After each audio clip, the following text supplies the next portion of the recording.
Are you the quantum mechanics? Yes, we are the Quantum Mechanics. We're the paranormal podcast for the believers, the doubters, and everyone in between.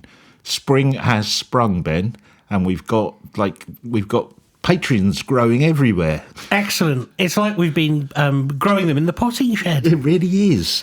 So I've got a few names to thank.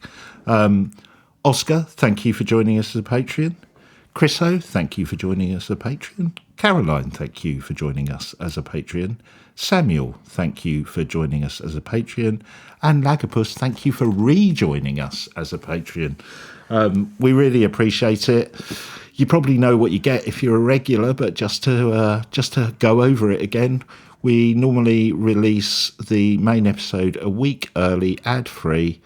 We release an exclusive Patreon episode, Ben and Peter's Extra Scoop, access to the Discord server, which Ben struggles with every now and again.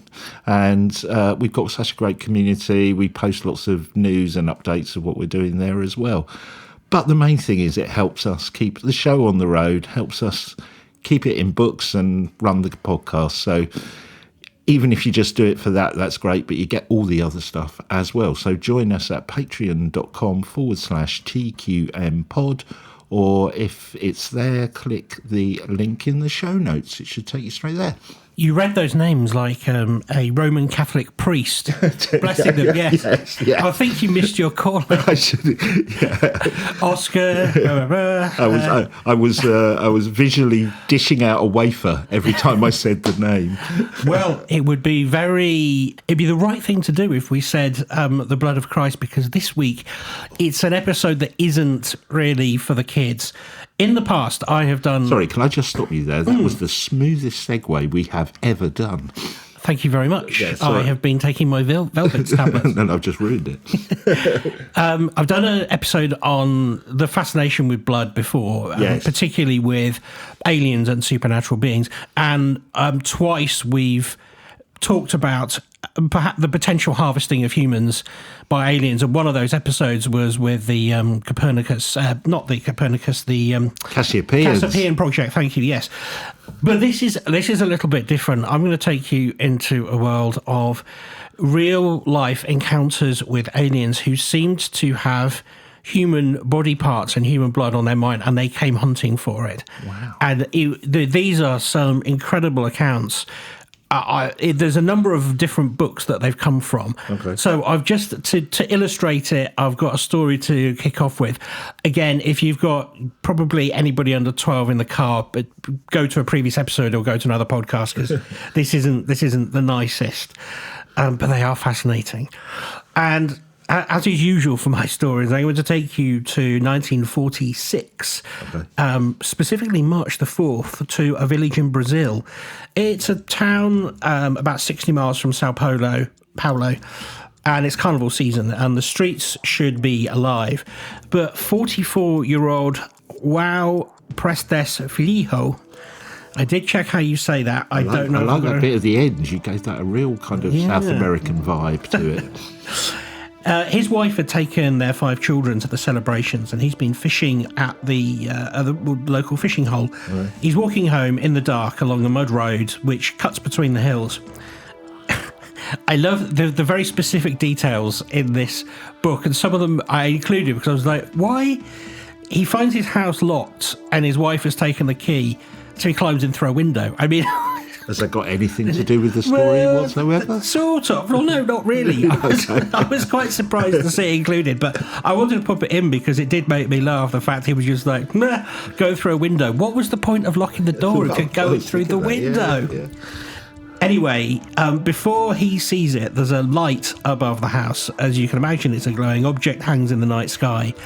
Before he can move, a burning white light hits him full in the chest. Mm-hmm. He drops to his knees and covers his face. The beam lasts only a few seconds, but what it does to him is the most disturbing thing.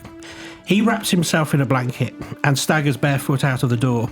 He walks 2 kilometres over jagged rocks to his sister's house, and his feet... Hold on a second, can I stop you there? So he gets hit by... I just want to catch up where we are. Yes. He's in his house, right? He's in his house. This beam comes through the walls. Bit like Close Encounters. Yes, that's type right. Thing. And he gets hit by this beam of light, and then he puts a blanket on. Do we know why he puts I'm a about blanket to come to that. Oh, okay. And then he walks barefoot over rocks and To his ends up sister's at house in the middle of the night. Got you. And when she comes to the door, the first words she hears are, "I have been burned. My attacker was not of this world." Now, the local police chief arrives, but he can't believe what he's looking at. From the waist up, Prestes Felijo's skin is blackened, but it's not charred, it's dissolving. Ooh. Witnesses later described it as looking like meat that had been allowed to boil for a while. Ooh. His fresh flesh was literally falling away from the bones. And yet, this is the detail that is extremely weird. The hair on his head was untouched. His clothes were undamaged. Only his body was melting. So underneath the clothes? Underneath the clothes. Wow. So the reason he wrapped himself in the blanket was because he felt like... something going on. He felt something, and he felt cold because, he's just had all the nerves exposed. Wow. So they rush him to the Santana de Parnibia hospital. One of my favourites. An orderly... Look, I don't need to know the name of the orderly. I can't pronounce that. I wrote it down. Arase Gomide, I'm going to go for it. I promised myself I would do all the names, and then every time I get to them, I have a mental brain fog. Yeah, anyway, exactly the same. But this orderly, who was a former army medic, had seen similar wounds in combat. Okay. Kind of napalmy, I was thinking, but then it would do your clothes as well, wouldn't it? Yeah, but it was like a weapon had attached, had reacted to him, like a chemical weapon. A chemical weapon, yeah. By the time the night was out, his jaw was deteriorating, his tongue was falling out, and there were pieces of bone that were exposing. Wow. So, you think, God, how long will this go on for? Very sadly, he died at 10 o'clock that evening. Wow. The official cause of death was listed as cardiac collapse. No autopsy was ever performed. No investigation was ever opened. What? Yeah, I know. That's fine, yeah. Yeah. So basically, a man gets his face, his body melted off by a bright light coming through the walls of his house. Which go through his clothes but don't affect them. It's like, I had nothing to see here. What was the cause of death, did they say? What was the official cause of death, or do we not know? Yeah, cardiac arrest. Oh, right, okay. Yeah. So no mention of the others. No. So this is all documented in Brazilian police records, and it's corroborated by the police chief and the orderly. Because he was not the last person to be targeted by something in the sky that seems to want what's inside our bodies, that is what the rest of these stories are about, because this is about a harvest, but a different kind of harvest. This isn't just human mutilation. Right. This is something a little bit more. So in that case, I know maybe I'm spoiling ahead, but so stop me if I am. Was it an unsuccessful harvest, or do we think they've harvested something from him? Well, we don't know what happened, really, why they targeted him, why he died. We're not quite sure what they took from him. We know why he died. Yeah. But why they used such force with him, it's possible that it was an accident and they were trying to do something else. But what was so weird about it is that I suppose we would call it a weapon, but whatever device they used carried on reacting with his skin, and nobody could stop it. And because there was no autopsy, and nobody else was affected, by the way, so we don't know whether there was like some sort of chemical thing going on, whether it was radiation. The body was just taken away.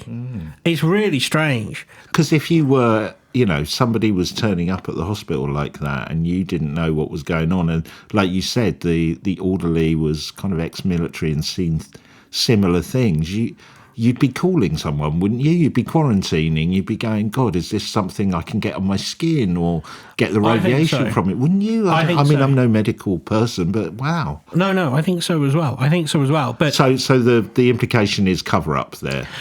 The implication is nobody wanted to talk about it, but it is in the official police records. Right. So everything that I've just told you comes from official police records. There is nothing filled in. There is no excuse given for why. I mean, the thing that did kill him was his heart stopped. Yeah, but well, they kind of missed out the rest of. Yeah. I mean, literally, when you go through the accounts, and I didn't want to go through all the gory detail. Literally, his face is falling apart in front of the people who were treating him. Wow. But look, I'm going to take you back to another time in Brazil. This is in 1977, and an island called Colares, which is in the state of Pará, which is northern Brazil. Yeah. It's got a population of about 2,000 people, and it's fishermen, farmers. It's remote. It's that kind of. It's any other income they get from anything other than growing things and fishing things is tourism, basically. Right. That's we're going to the date of April the 26th. And that's the date that the Brazilian Air Force would later identify as the beginning of what they called, when you translate it into English, the aggressive phase. Wow. What year was this again? This is 77. 77.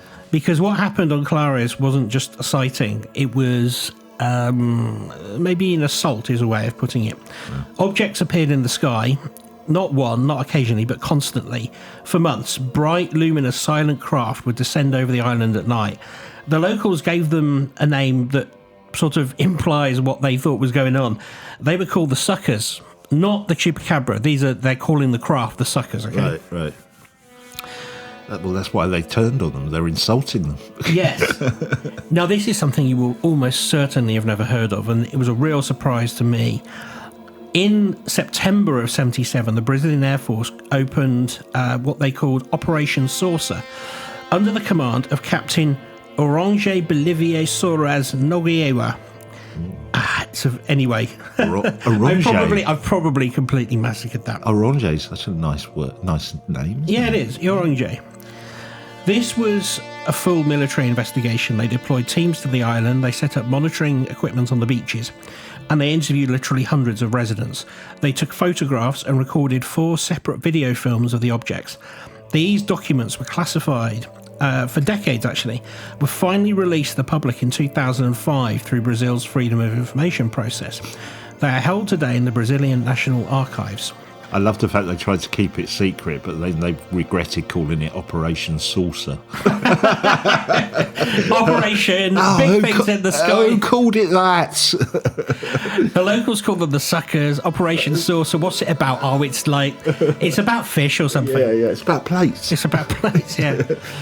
So let's talk about some of the attacks. And there's a typical attack that was recounted by Captain Hollander himself. The objects would appear at night, although sometimes in daylight, but mainly at night. They would descend low, sometimes to rooftop height, and a primary beam of light would fire downward, and that would strike a person. This beam would paralyse them completely. They could not move, they could not call out. While they were frozen, a secondary beam, thinner and appeared to be more focused, more laser-like, would target a specific part of the body, usually the arm, the leg, or the breast. And through that beam, according to the testimony of victim after victim, it removed their blood.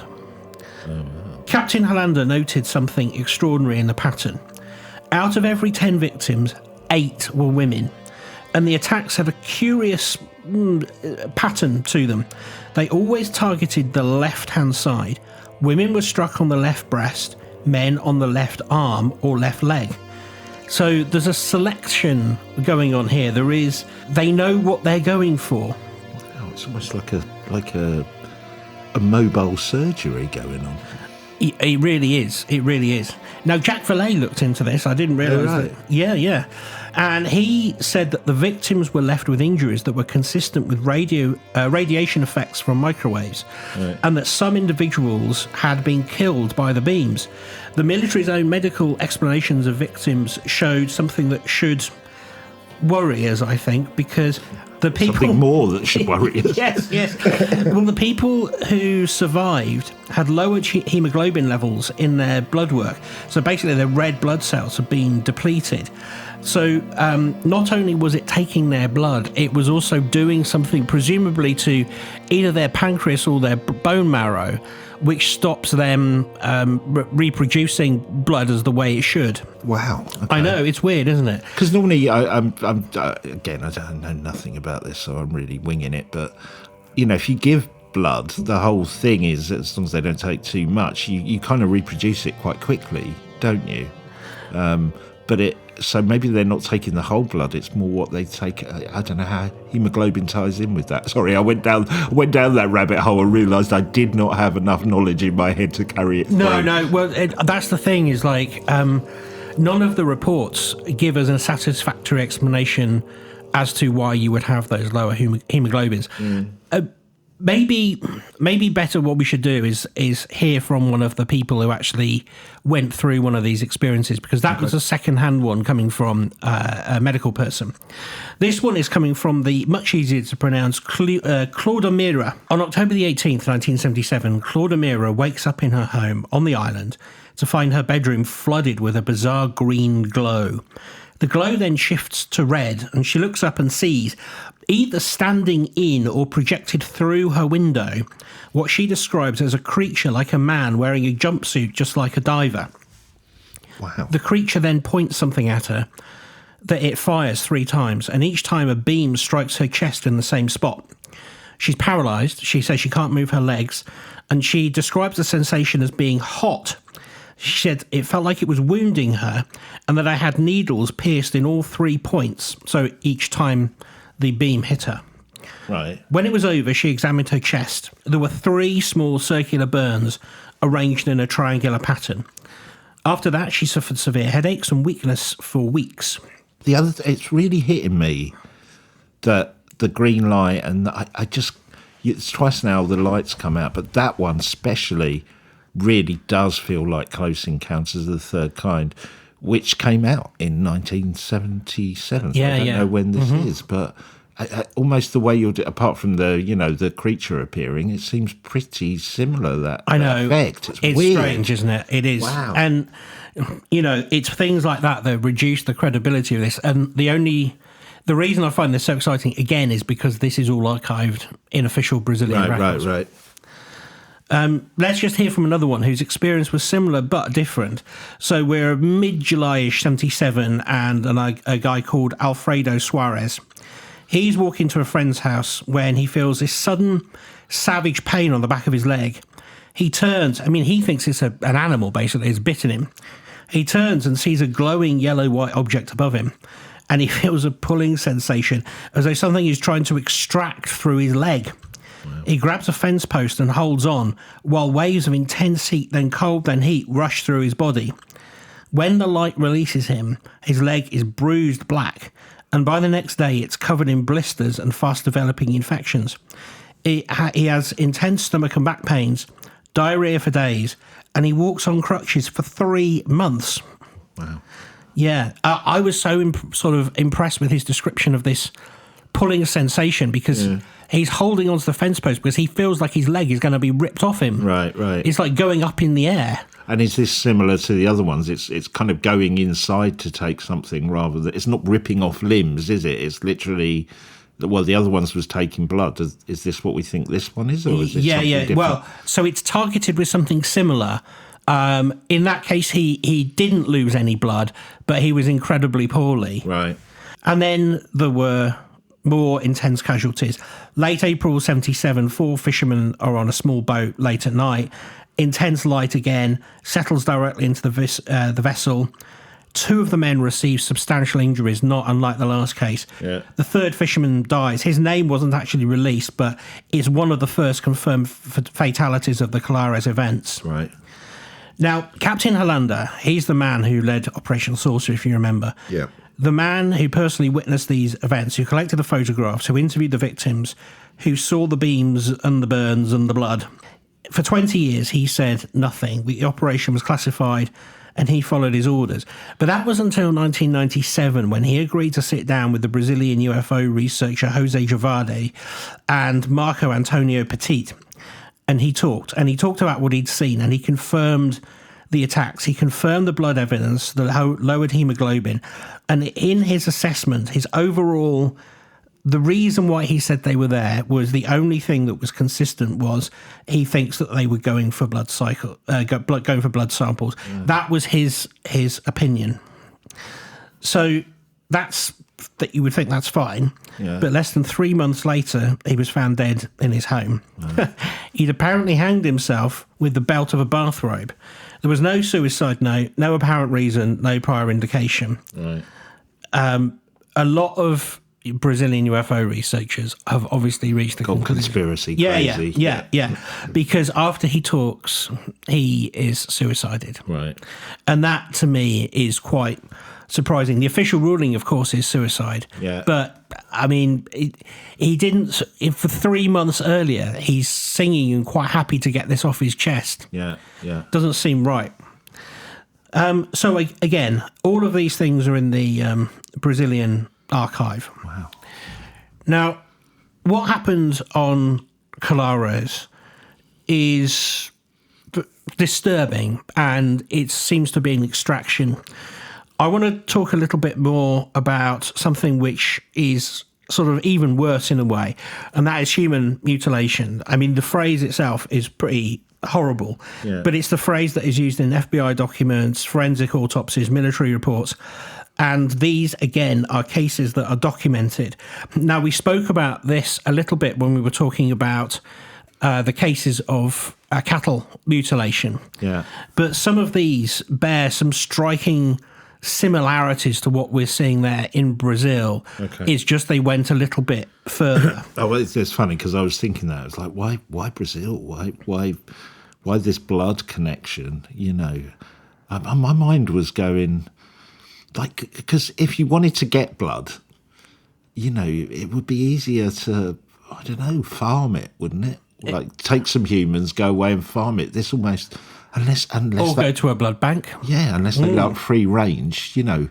In that example, like it's the equivalent of having free range chicken. You know what I mean? That people, the aliens back at home, prefer the wild type, and you know, and Brazil. The Brazilian blood's really good, you know, but I suppose it's good that you're moving on to somewhere else as well, because I was a bit like, it does raise flags, doesn't it? Why Brazil? You know, why that? Why Brazil? Why that place? But, Yeah, no, I totally hear you. Well, this one is probably more familiar to some of our listeners. It comes from the Project Grudge report, which refers to the White Sands missile base in New Mexico, March 1956. And in that month, Air Force Sergeant Lawrence Lovett and Major William Cunningham were conducting a search and retrieval operation for missile test debris in the desert near Holloman Air Force Base, White Sands. Lovett walked over to a sand dune ahead of Cunningham, and then Cunningham heard him scream. Cunningham crested the dune and saw Lovett being dragged across the sound by a large serpentine arm, like a tentacle or a thick snake. Right. It had wrapped itself around his legs, and the arm was connected to a silver disc hovering 15 to 20 feet above the ground. So this feels like it's like something out of Star Wars. Yeah, there's an organic. Although I tell you what, the image that jumped straight into my head was the aliens in The Simpsons, in a way. Oh yes, those octopus. Bingo. That's what comes into my head. No, I'm with you. Yeah, but it's a really disturbing image, isn't it? It really is. Yeah. And as Cunningham watched, Lovett was pulled inside the craft, and the disc then rose vertically and disappeared. Cunningham radioed for help. The base personnel confirmed that they tracked an unidentified radar contact near Holloman at that time. Wow. And search parties were dispatched. God, can you imagine calling that in? Yeah. Can you say that again? Yeah. It's a snake. Attached to a UFO. Yeah. He's been dragged in and they've taken him away. What a weird thing. Anyway, 3 days later, Lovett's nude body was found approximately 10 miles from the abduction site. He'd been dead for 24 to 48 hours. 3 days had passed, though. Where had his body been for those 3 days? The condition of the body, well, it's given here in the military coroner's report. His tongue had been cut from the lower portion of the jaw. Wow. His eyes had been gouged out, and his anus had been removed. Wow. The coroner noted, and this is crucial, the apparent surgical skin used to remove the organs, in particular the genitalia, neatly like a plug, it's an extreme skill. This was not just like taken by a coyote. can they know how it was done though? Was it Well, it was it metallic? Was it laser? You know they what I mean? don't know. No, there's no burn mark on the thing. But he'd been completely drained of blood. Wow. There was no vascular damage, and the physical signature you would expect from a body that had bled out is not there. It defies any known medical process. Wow. And the Levett case does come to us through second-hand sources, primarily two men, William Cooper, who is a controversial conspiracy theorist. Okay. And he claimed he was tasked with analysing an annotated note of Groich Report 13 in the early 70s. And William English, a former Green Beret captain, said he was asked to analyse the same document while he was assigned to a US security service at RAF Chicksands in England. Now, this guy, William English, dictated his memories onto 2 audio cassettes and discussed them on a Colorado radio station in 1991. The problem is that no official copy of Project Groich Report exists. Okay. The reports 1 through 12 have been declassified. Report 14 has been declassified. Report 13 is missing. The US government denies it ever existed. These two say it did. Whether William Cooper was sort of vilified because he claimed to have read it, I don't know. What was discussed by William English, in 1991 is kind of what I've just discussed with you there. Right. But I can't put a finger on the original source material. This is secondhand from these two guys. Even the fact there's a 13 file 13 missing, or is that fact? Well, the government just say it never happened. Now, why they go from 12 to 14 well, that was is what I never was mentioned. thinking. It's never mentioned. No. Maybe they just couldn't count. They caused this huge conspiracy theory because they can't count. Well, it could just be an error in the creation of names. Yeah. Although it seems unlikely, doesn't it? But I don't, It's so convenient. It's 13 as well. The unlucky number is. That's weird. Yeah. So we're not 100% sure it's credible, but if it did happen, it's amazing. It's one of the more out there cases. And in this case, there's a physical contact happened without, the lasers and everything. But I wanted to contrast you with this because this one does have autopsy photographs. It's got a forensic medical report. Okay. There was a recovered body. Unfortunately, we're back in Brazil, but, All right. It's 1988 and we're in Sao Paulo. September 29th, a man's body is discovered near a reservoir in the south zone of Sao Paulo.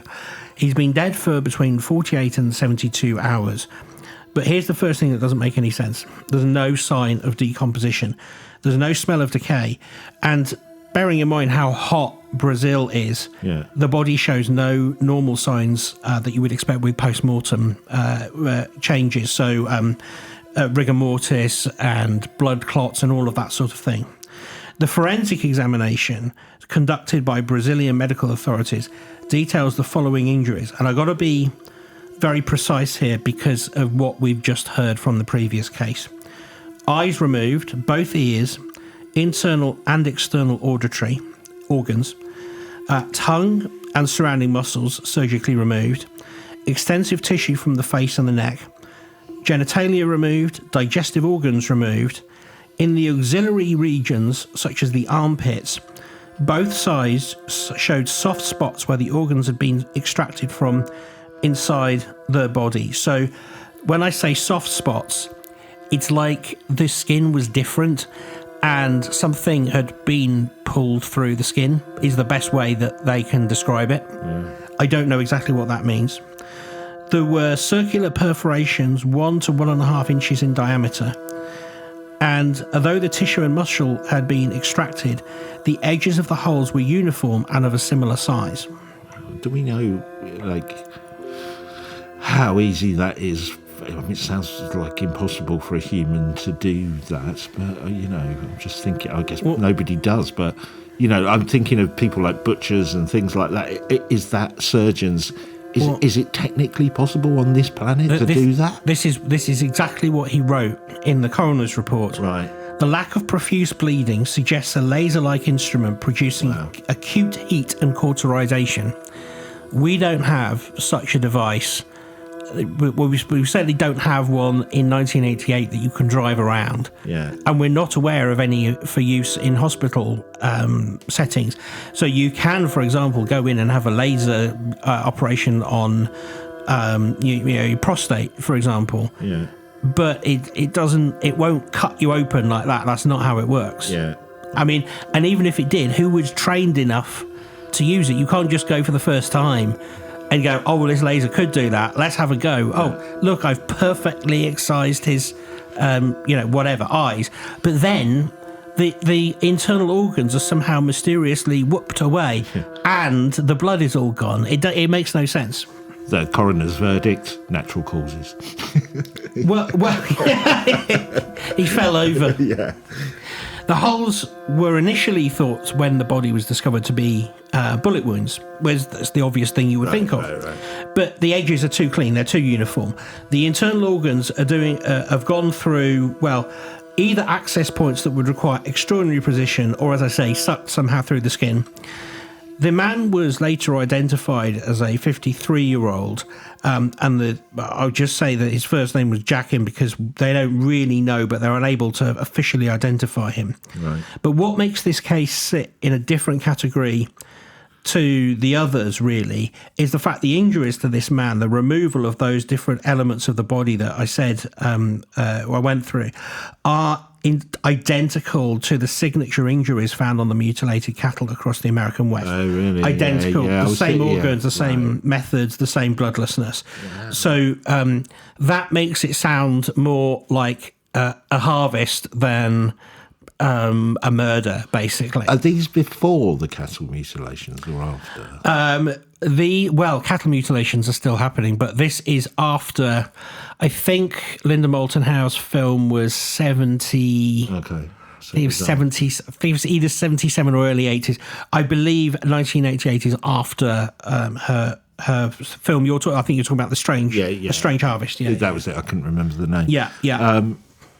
God, it's funny. It's a weird. I know this is a really odd thing to say with all this blood, guts, and gore going on, but I just keep thinking food source.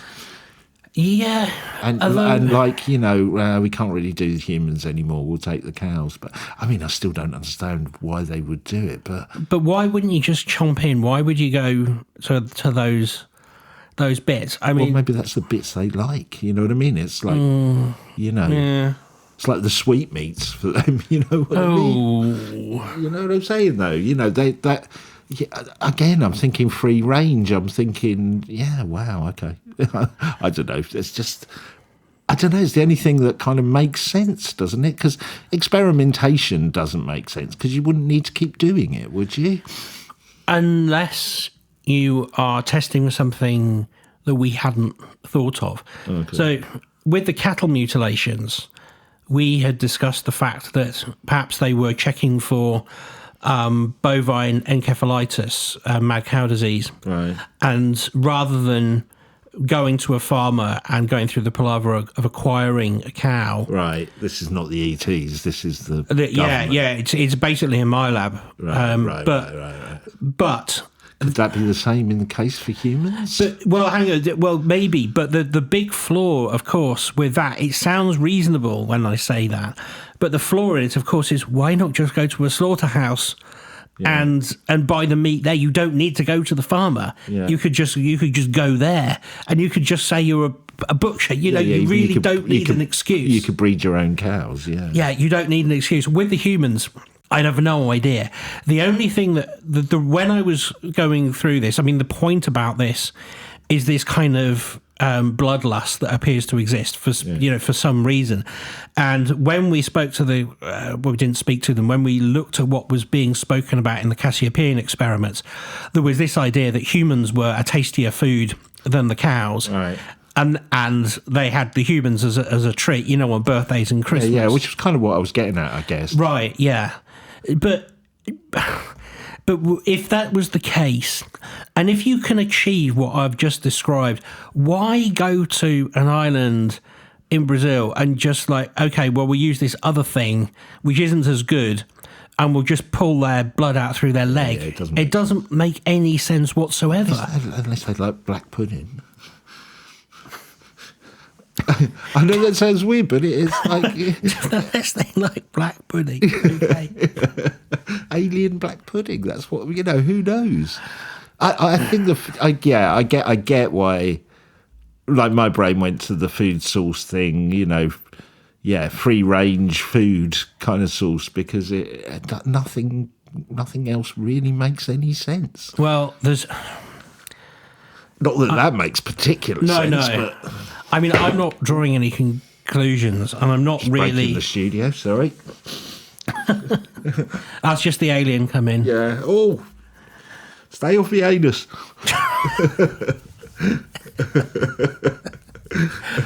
It's probing time. It's a good job we've not been drinking. The only thing that I can think of is when we talk about the similarities between phenomena and unifying theories. This all sounds terribly demonic, doesn't it? And we always like to avoid that because that word in itself implies, we keep saying it implies a particular religious dogma that you have to see through the lens of. But I don't mean it like that. I mean that there is some dark, pure evil here that is doing this for no other reason than for the reason. Yes, exactly. So some of those images, what I have just described, wouldn't look out of place when you look at the paintings, Dante's paintings. The paintings derived from that work, and I don't know. Look, I've got more stories, and they're all they're all very different, really, and they all add more elements of mystery to this. Okay. So we're in Pennsylvania again in October 2002, and there's a guy called Todd. He's 39 years old. He's an outdoorsman, and he's a keen hunter. He's about as far away from the world of UFO conspiracy as you can imagine. August 2002, just after 5 a.m., Todd leaves his home near Northumberland, Pennsylvania, and drives his ATV all the way up a place called Montauk Ridge. It's a long wooded ridge that his family owns a property on. He's going to go and check on the deer population, routine, done it 100 times before, and he doesn't come home that evening. His son drives up to the ridge and finds Todd's ATV, and on it, neatly folded, are Todd's clothes, all of them folded and placed on the vehicle. Now, this is sounding very much like Missing 411, isn't it? Yeah, very. A 2-day search follows, and Todd's body is found in heavy underbrush. And the word used by the investigators was emaciated. In 2 days, his body appeared to have wasted away in a manner inconsistent with any known natural cause. And this is what elevates this from a missing persons case to something entirely different. Multiple witnesses filed reports with MUFON, Mutual UFO Network, that the National UFO Reporting Center described a silver disc in the sky near Montauk Ridge at the exact time Todd would have been arriving that morning. One witness, and this testimony is in the MUFON records, reported seeing a shaft of light descending from the craft to the top of the mountain where Todd's vehicle was later found. A beam of light from a disc sounds what we've just spoken about before. What is weird, though, is the clothes and this... The folding. Yeah, the folding. We're going to so weird. We're going to take him, but can you get your clothes? Can you fold them up? Yep, come on. There's something about it as well that's, I know we've discussed the food angle. There's something about it that's quite Predator movie as well, isn't it? Almost the hunt. Maybe because this guy was a hunter hunting deer. It's almost, that's almost the story arc for a Predator movie, isn't it? He's out hunting deer, can't then complain if he gets hunted by an alien. Well, some of the reports that have been, I guess, written about in terms of accounts around 411 cases is the idea of the Glimmer Man, which I don't know if you've come across this, but in the Predator movie how when it's invisible, it moves. Yeah. Right, so people have seen that phenomena. So I think the most famous one is there's a woman on a hunting blind, and she's looking out for deer. She's crossbow hunting, and she sees this thing moving around in front of her. and it's changing the universe behind it. It's changing what she sees behind it. So it's become to be known as the Glimmer Man because other people have seen it. The strangest thing about it in that particular case was she took a photograph. So this was in the days before iPhones. She took a photograph on her Nokia camera. What she captures is some kind of anomaly, but the format of the photograph is not one that camera is able to take or store. It has the wrong pixel density, and it's the only one in the camera reel, and there's no way it could have existed. So how does that happen? I know. Again, I guess that kind of leans back to EVPs and something more over the paranormal spooky side rather than ufology, but because I can't imagine the alien creature. I mean, what are they doing? They're coming down. They're going, we're going to take you. We're going to do all this stuff to you. Can you fold your clothes first? And, I see you took a photo of us. Well, that camera's shit. Pixels are going to be terrible on that. We'll beef it up for you in your cat. Like, why? I have no idea. When we talk about these mutilation attempts, I mean, what is so strange, and I don't think I really spoke about last time, is that the FBI really did know, and it was cases like the one that I just described that really pricked their ears. In the mid-70s, the reports of the cattle mutilations were so numerous that Senator Floyd K. Haskell of Colorado personally contacted the FBI director, Clarence M. Kelly, requesting a federal investigation. Senator Haskell's letter, dated October 29, 75, states the allegations have been made of the loss of livestock in 21 states under similar circumstances. Cattle found with organs removed, eyes, etc., etc. No tracks, no evidence, no explanation. The FBI said they lacked jurisdiction. They said it wasn't a federal crime. They suggested the senator contact the criminal division of the Department of Justice. Wow. Meanwhile, Minnesota, North Dakota, South Dakota, Colorado, Nebraska, Oklahoma, and Illinois all reporting the same thing. Animals with soft tissue surgically removed, bodies completely drained of blood, and again, no footprints, no tyres, or anything like that. The FBI did consult Dr. Don Wilson of the U.S. Fish and Wildlife Service, who suggested the injuries were consistent with foxes. In a way, I mean, I know the kind of the FBI, I mean, it sounds like the FBI is trying to bat it off, and it's quite easy to go to a conspiracy theory angle on that. But if we go from a more human angle, if you're the guy who's getting that case, you're not going to want that, are you? You're going into woo-woo land. It could wreck your career. You're just going to bat that away. Everybody's like, it's a hot potato nobody wants to touch. Doesn't mean it's a conspiracy, does it? Listen to this. So this goes to what you're saying. 2019, 5 purebred Hereford bulls on the Silvies Valley Ranch in remote eastern Oregon found dead, all the same things that we've just spoken about. Yeah. Deputy Dan Jenkins of the Harney County Sheriff's Office told NPR, and this is a direct quote to microphone, a lot of people lean towards the aliens when talking about what caused this. So this is still going on, and this is still a big problem. But here's a new angle that I want to bring you, because I think this contrasts really nicely with what we've just seen. So far, we've talked about blood and organs and surgical precision and all of that. Now I want to take you somewhere slightly different, and that is to a graveyard. Right. Because this is something that doesn't get talked about enough in UFO research. The dead don't always stay buried. Right. And here's a case I can tell you about. April 17th, 1897. This is an old case, but this is one of the strangest. In Aurora, Texas, tiny town in Wise County, north of Fort Worth, the Dallas Morning News reports on April the 19th, 3 days earlier, a mystery airship, the term used in the 1890s that we've spoken about, came sailing out of the sky and smashed into a windmill belonging to Judge Proctor. The crash destroyed the windmill and the judge's flower garden, and the pilot was killed. Now, as I narrate this... Sorry, the pilot was killed as in the alien was killed? Yes, the newspaper describes it as petite and Martian. Now, I include this because it's the most famous case. I know some of you were going to say, but this is probably proven to be yellow journalism, and it might be. Yeah. It's not categorically proven, but this might be yellow journalism.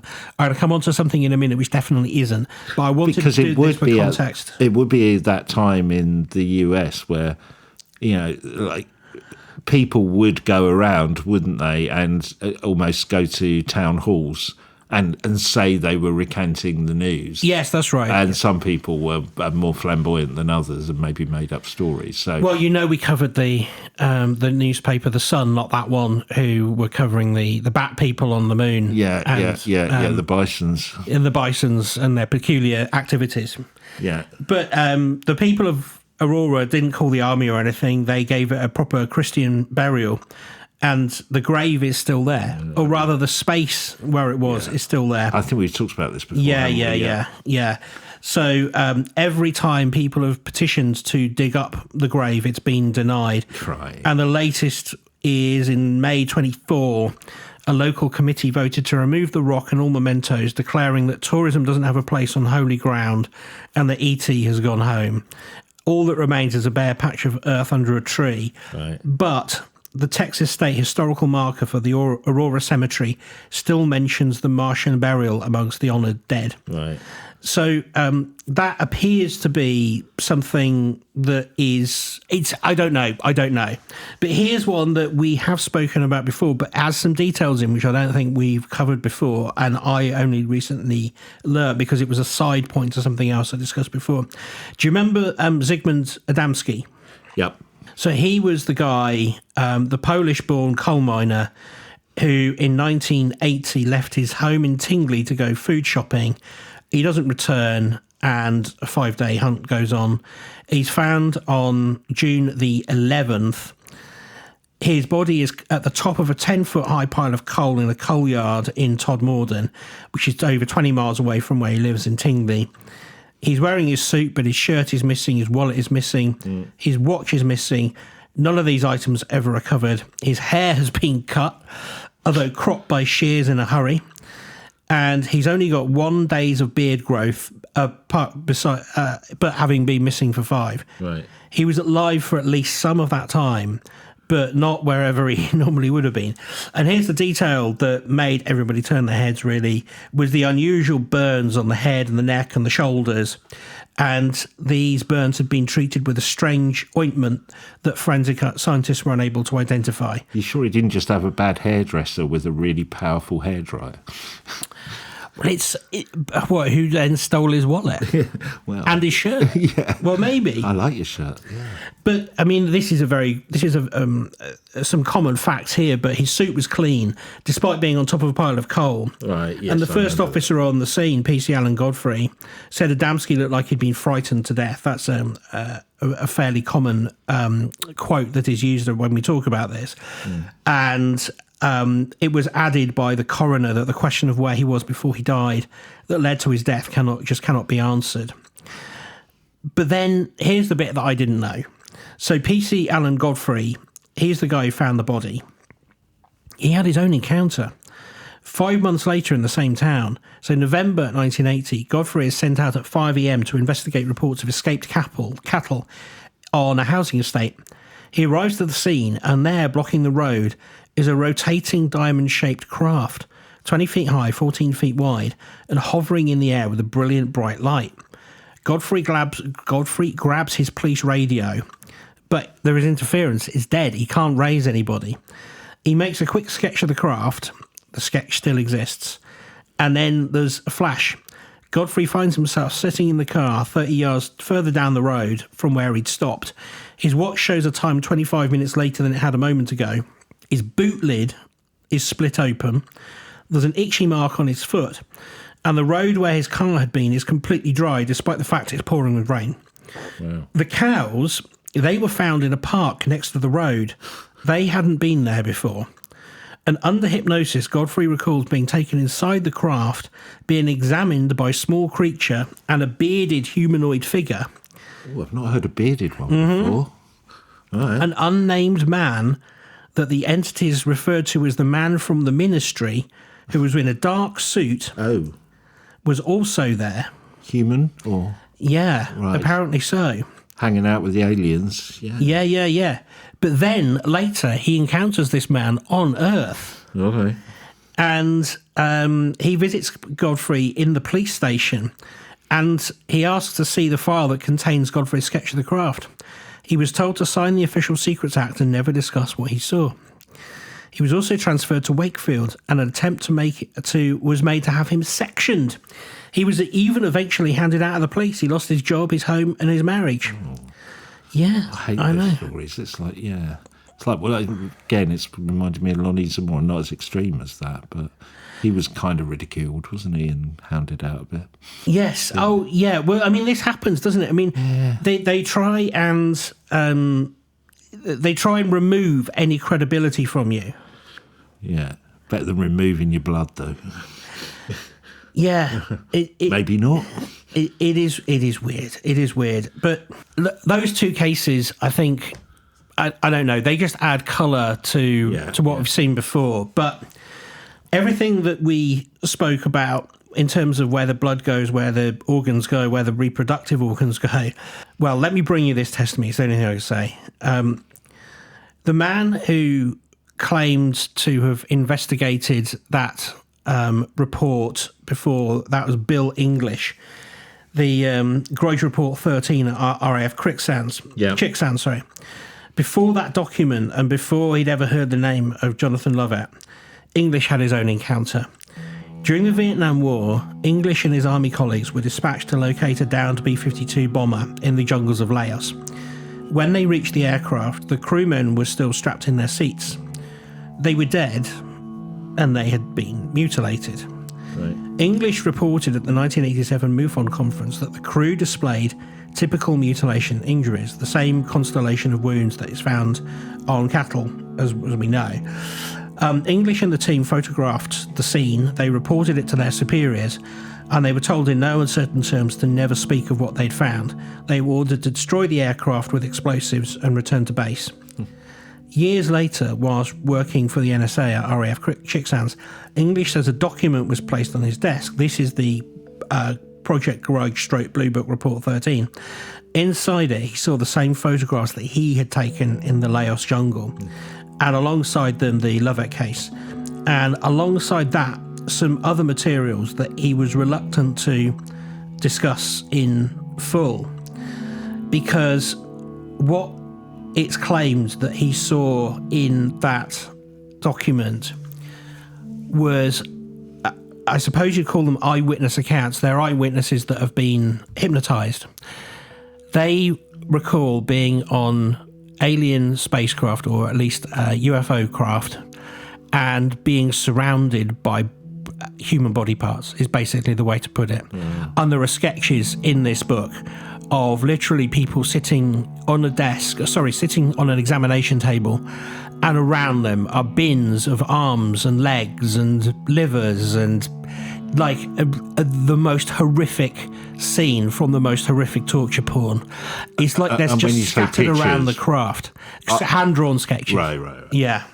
And what he witnessed, he said, was so disturbing, and the accounts were so disturbing, he didn't really want to talk about it. No. And that just raises, like, what on earth is going on? What on earth is going on? Why take all these things and leave them lying around the craft? Yeah, I mean, if we go back to the food analogy, it's almost, could that be the storeroom? Like, the butcher's storeroom, but it's so bizarre. Really, really is bizarre. I find it all particularly... but he is the witness that there is some slight doubt about his credibility, though, right? Is that the one we mentioned earlier? I mean, there is doubt about their credibility, but I mean, because the government says that document never existed. Yeah. But if it didn't, then he just made up a whole load of stuff, and so did the other guy. But if they didn't, then it's just stuff that's being hidden from us. And I know there are examples of cattle mutilation and maybe this kind of stuff elsewhere in the world, but it does seem on the continent of the Americas, both North and South and Central, that this is happening, right? Well, why there as well? I've no idea. I've no idea. Would it be? Would you agree that the cattle mutilation thing? Maybe there's just more cattle. It seems like a US phenomena, and I always. You tell me if you disagree with this. The US, the cattle phenomena, UFO sightings. South America, very similar, but then you have more actual encounters with alien beings in South America, I think, I would imagine. Yes. Yeah, that's what it appears to be, yes. It's just strange, isn't it? It is. And it's not just humans and the cattle. I mean, I've seen reports of mutilated hedgehogs and rabbits. Right. Why would you do that? I mean, they're small enough to fit aboard a craft. I think the strange is just this idea of it's happening to humans and nobody is shouting about it. I keep coming back as we're doing this. Yeah, I've been thinking a lot about what we talked about last week about the UFO phenomena being a manifestation from somebody with psychic abilities. They can manifest it like a tulpa. And in a way, that would make sense with some of this, why it might be kind of certain phenomena is more area specific, because the cattle mutilation could just be one person manifesting this phenomena and using psychokinesis to harm these animals, you know what I mean? Or attack the humans in South America. That could be a different person, whether they're consciously or subconscious. Maybe they're doing it in their dreams, you know what I mean? That idea that it's a manifestation phenomena rather than a real phenomena. Now, I guess the pushback on that is all the Senate inquiries and disclosure that seems to be starting to come out from credible sources seem to suggest it is a genuine alien thing, but then maybe they're being fooled by the manifestations. Do you know what I'm saying? I just find this grouping of stuff odd. You either go with the complete skeptic thing, it's just a fantasy that somebody creates that then through mass hysteria or a mini mass hysteria expands out, or this manifestation idea. This could be one guy in America who just kind of does this cattle mutilation stuff for whatever reason, and the guy in South America or whoever is likes this idea of the lasers and the blood thing. Well, if so, that does make sense, but it's the I think it's the incredibly dark nature of it. I mean, it reminded me a bit of the other case we covered where that woman was abducted, and she found herself on board a craft where there were lots of women basically being implanted. Do you remember this? Yeah. And she ends up in a field with lots of naked women trying to get back to the road where that they could see. And what she painted was, again, some kind of demonic thing from hell with like literal half humans, like legs, being used to extract the sperm from the men. And these all seem like such dark images. The idea that you would go and extract human livers and then just chuck them in a bin by the side of an examination table to allow other humans to come and sit and watch is so... it either means that we don't mean anything to them. So all of this, light and love... We're bacteria, they don't care. Yes. We're mice in the lab, It's a manifestation of our worst nightmares. Or, I go back to what I said earlier, these entities are so dark and mean only harm that this is not for any other reason than to torture us. Basically, that's his only reason for being there. And hey, why not just have some fun with the cattle? I think it's as dark as that. It's as dark as the film Hostel. It's dark, dark, dark. You raised. I'm not. Who knows? But if we go back to this idea that somehow it's somebody who has these abilities to manifest this stuff. You made a comment last week when we were doing the Ted Owens thing of he was bordering on almost like a child revenge. Yes. But let's just go with the idea that this could be people with certain abilities who can manifest this stuff, either consciously or subconsciously.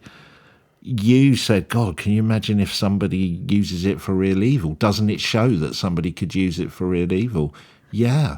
Maybe there are the Ted Owen version of a serial killer. Yes. And psychic serial killer. But that means they would have had to have existed across a long period of time. And maybe they have. And maybe it's very Harry Potter, isn't it? It's very Slytherin and you know, what's Voldemort? You know, it's Why not? Why not? Indeed, I don't know, but if that is the case, I mean, it seems like that. I mean, most people who report UFO encounter. I was looking at this in. I was reading something in the 14 Times last month. Something like 95% of people who report an alien encounter say that it was positive and they don't want it to stop. So I'm bringing out some very, very specific use cases here because a lot of those people, you know, there are other cases of people like literally having their like diseases cured. So there's one particular account that I remember off the top of my head. There's it would appeal to us as dog owners. This couple in America, their dog has been incredibly ill and it's got cancer, and they've done everything they can, and it's the last night, and if the dog doesn't get any better by the morning, they're going to have to put it down. The wife is absolutely distraught and stays up all night praying. She's Roman Catholic, they both are. At about 5 a.m, she sees this vision, which she describes as angelic, where she goes and fetches her husband. When he comes out, he notices this angelic creature is accompanied by a big saucer that's hovering outside the back garden. And they inexplicably, as we've spoken about before, they both just go to bed. About an hour later, they wake up. Their dog is bounding around the house like a puppy, doing stuff that dog has not done for 8 years. It's like completely cured. And this was, you know, was it a guardian angel? Well, the guy says no. This was an alien.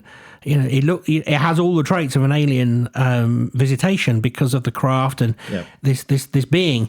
And so, in that case, that's very different to like sucking the blood out of the dog. But in a way, Ben, that's my point. I mean, let's say it's a psychic, you know, tulpa-like thing from a person. If you take away the majority of, if you talk about the majority of us, we're flawed.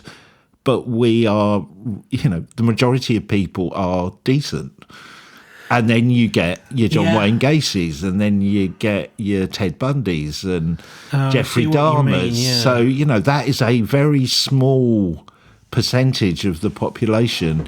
If psychics can manipulate and, you know, create tulpa-like stuff and use psychokinetic abilities, that would logically make sense. A lot of them are doing good. There's the odd kind of Jeffrey Dahmer. Yeah. It would explain the variation and the weirdness of it and why somebody's doing cows. And I just can't see what the aliens are getting out of that or getting the bloods. And I get it for certain things, but just your argument of the you know, this idea that it was a government conspiracy, the cattle mutilation, but why wouldn't they just raise their own cows or have their own farms? Why are they going to other people's? You could use that argument with the aliens, and like, why don't they just NAB, rather than kind of impregnating, why don't they just create their own kind of lab or zoo and just take us away? They don't have to keep coming back then and going to the hassle of trying to find people on Brazilian islands, you know? I mean, yeah. It just, the only thing lacking from both of the cases is the motivation. Yeah. In either explanation, it's the motivation. But then, like, I think everything is lacking motivation. The only thing that makes sense for motivation, and I think we might build this in, is when ghosts come through and, you know, it's great Aunt Gladys and she's still here because she wants you to have her pocket watch, or she wants to say goodbye, or she's scared of going through the light, anything like that. And there's a reason for it. And I think that makes perfect sense to us as beings who require a rational end and explanation to these things.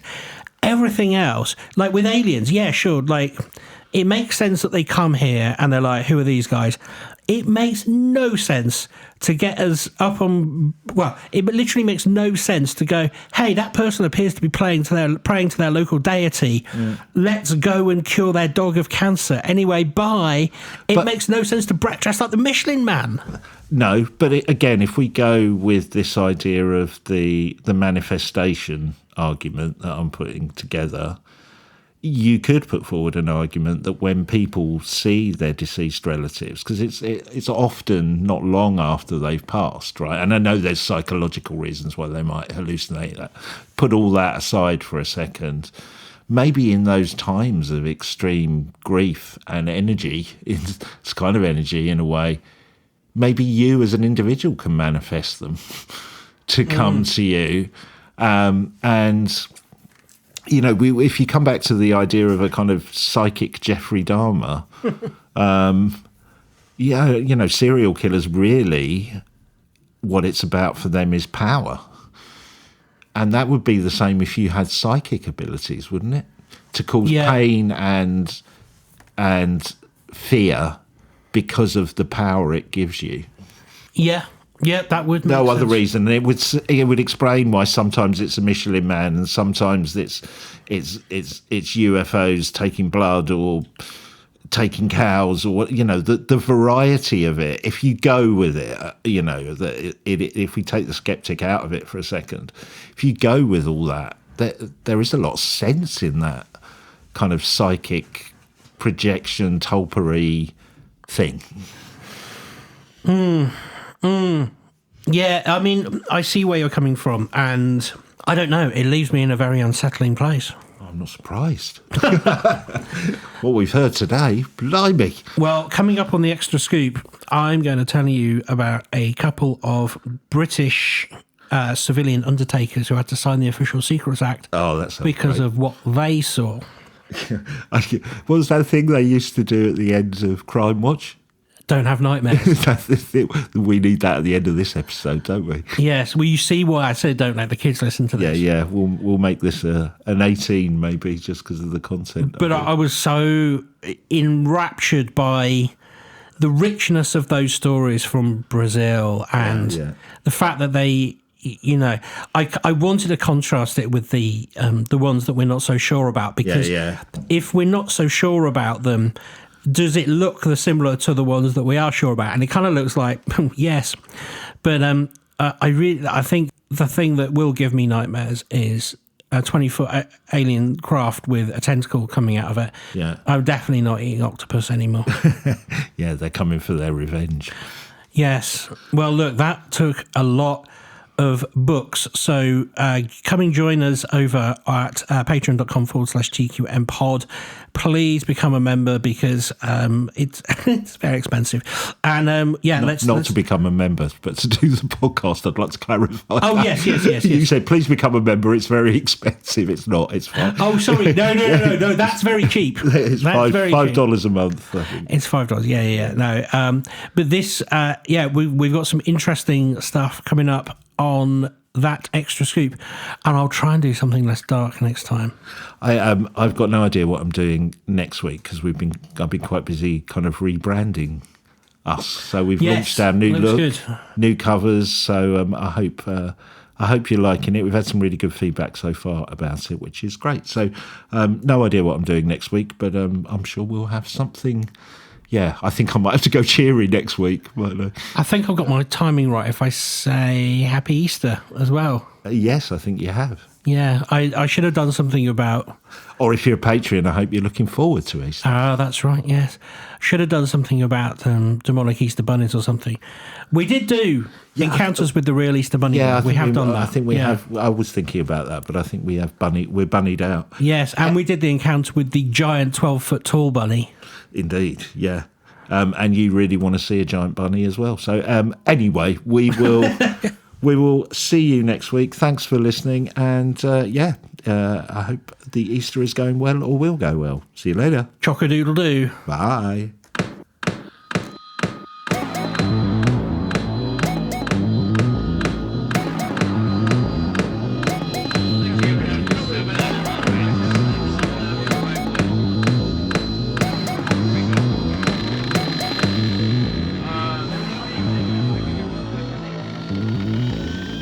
Are you the quantum mechanics?